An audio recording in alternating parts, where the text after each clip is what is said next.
Alors, je m'appelle Richard Guignon, j'ai eu une carrière pendant 20 ans dans une entreprise industrielle de fabrication d'usines de tuiles et briques. Et en 2009, avec un associé, Christophe Chaput, nous avons racheté une société, 3D Céram. Cette société, il en était le président, fabrique des pièces en céramique technique par impression 3D. Et d'autre part, nous vendons le process, c'est-à-dire l'imprimante et le consommable étant la céramique, qui permet de réaliser des pièces en céramique technique pour les applications telles que le biomédical, les implants crâniens par exemple, le luxe ou l'aéronautique. Alors l'histoire, c'est pas du tout passé comme le business plan, hein. Vous savez, quand on achète une entreprise, on fait un beau business plan en prévoyant des fonds et tout. Et là, la seule chose qui s'est passée comme on l'envisageait, c'est qu'au début, on a acheté une entreprise en fait qui avait pour 90% de son chiffre d'affaires deux clients. Et donc très, très rapidement, on avait intuité qu'il fallait diversifier le portefeuille, rien de compliqué à cela. Et on a aussi intuité qu'il fallait partir sur l'impression 3D. Alors, ça s'est avéré relativement... ça s'est révélé, comment dirais-je, exact, puisque le client qui représentait 60% de notre chiffre d'affaires nous a lâché au bout d'un an et demi à peu près.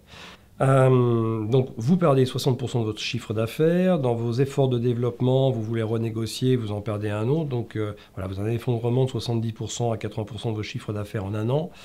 Le centre technique qui nous hébergeait, qui était l'ancien propriétaire de cette société, nous dit bah, vous avez un an pour trouver de nouveaux locaux, donc on nous met aussi à la porte. La rumeur elle enfle, rien ne va plus, bref, on est dans une situation totalement de crise. Les banquiers commencent à se poser des questions. Heureusement, on avait et on a toujours du cash. Et on était on va pas dire un désespoir, mais dans une pente réellement, on n'était pas dans du positif, hein. Jusqu'à un jour, on rencontre un monsieur qui voulait nous louer un de ces bâtiments et qui nous a fait un peu le déclic dans notre tête, qui disait bah, vous, votre métier et votre savoir-faire, et c'est comme ça que je le présenterai à des banques, nous dit-il, c'est vous développez les activités, puis quand elles sont matures, vous les vendez. Alors ça a été c'est juste une phrase, hein, un déclic.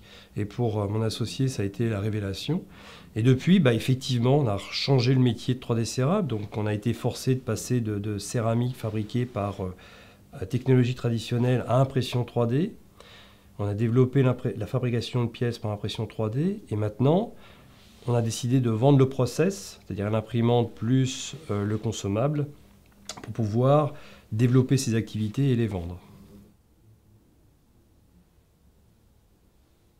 Très difficilement, parce qu'on était quand même pas loin du dépôt de bilan, donc il a fallu les informer. Donc on est passé par toutes les stades de la courbe de deuil, hein. Lorsqu'on a racheté l'entreprise, qu'on leur a dit que l'on voulait développer l'impression 3D, déjà il y avait une incompréhension. On comprenait tous que 90% des chiffres d'affaires, c'était 100% du résultat. Donc de dire qu'on veut développer une nouvelle activité qui va consommer du cash, des ressources et qui ne va pas cracher du résultat tout de suite, effectivement il y avait un gros changement. Pourquoi quitter l'activité historique? Bon, quelque part, on remercie notre client historique de nous avoir lâché. Ça nous a évité d'expliquer trop longuement aux salariés ce qu'il fallait faire. Et donc, après, on a développé l'impression 3D. 3D Céram est connu et reconnu dans ce domaine-là. Et depuis 2014, donc, on propose le procédé, donc les machines plus le consommable. Et là, de nouveau, les salariés disent, mais on va cannibaliser notre marché en créant des concurrents. Donc, on va cannibaliser l'activité historique et l'impression de pièces céramiques techniques. Donc, on a eu en 5 ans 2 activités historiques aux yeux des salariés. Donc là, je me dis que la vente de machines et de consommables, si dans 2 ans on a encore une idée, ben voilà, ça sera devenu la nouvelle activité historique. Donc, on voit qu'il y a une mémoire courte, mais c'est une volonté de rester en fait sur un modèle qui est établi. Et ça prend du temps de diffuser la stratégie auprès des équipes. Alors le mot start-up est tout à fait juste. Au début, 3D Céram, dans sa première configuration, était plutôt une PME bien établie, ronronnante, et on a été obligé de passer dans le mode start-up très très réactif, d'évoluer en fonction des besoins des clients. un marché qui croît fortement du fait de la popularité de l'impression 3D. Nous sommes les seuls acteurs. Par contre, quand vous êtes en train de défricher un marché, il faut vraiment s'adapter très rapidement. Donc effectivement, on est devenu une start-up. Et donner un conseil, c'est peut-être difficile. Par contre, donner des clés pour comprendre la réaction des salariés. Comme je vous dis, ils essayent de se rattacher à ce qu'ils ont connu. Donc leur expliquer déjà où on veut aller, c'est la première chose. Et ça peut être évident pour l'entrepreneur où on veut aller, mais il faut passer un petit peu de temps pour partager, pour expliquer que l'on va de A vers B, de B vers C, pour la pérennité de l'entreprise. Donc ça, ils le comprennent très bien, ils déclinent, c'est mon job qui va rester. Et puis que ça puisse gagner quand même de l'argent, et ça aussi, ça va permettre de gagner de l'argent au niveau des salariés. Donc passer beaucoup de temps à expliquer, à faire comprendre. Et il faut, au niveau de l'entrepreneur, assimiler le fait que tout salarié ou toute personne a besoin d'une zone de confort. Connaître en fait l'espace dans lequel il évolue. Lorsque vous êtes dans une start-up, cet espace de confort n'existe pas. Vous êtes dans l'immédiateté, vous êtes dans la réactivité, vous êtes dans le développement.